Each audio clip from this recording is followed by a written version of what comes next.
আজকে বন্ধুরা বাসন্তী পূজার প্যান্ডেল হতে দেখে আমাদের লাদান ভাই চপ মুড়ির দোকান খুলে দিবে, আর এইদিকে সেই চপ মুড়ি খাওয়ার পর আমাকে আর খিদে লাগবে নাই, আমি ওইটা কখনো ভাবতে পারি নাই আমার মা গো।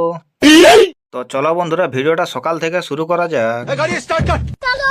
আজকে বন্ধুরা সকালবেলায় ঘুম থেকে উঠার পর ব্রাশ করতে করতে দেখছি না এইদিকে আমাদের শ্যামলি গাইটায় একটা সাদা রঙের কত সুন্দর ফুটফুটা বাছুর দিয়েছে।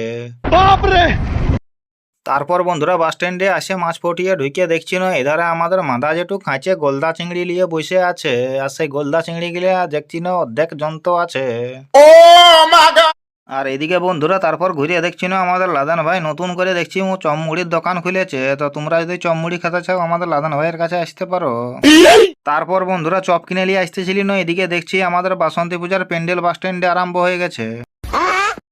তারপর বন্ধুরা দাঁড়ায় দাঁড়ায় চমমুড়িটা সাটাই দিয়ে সজ্জা বড়তলে চলে আইলাম রেশন ধরতে। তারপর বন্ধুরা খাঁচে ভিড় থাকার কারণে এখানে বসে আছি না, এদিকে আমাদের প্রতীক ভাই খাঁচে বস্তা একটা একটা করে খুলে যাচ্ছে।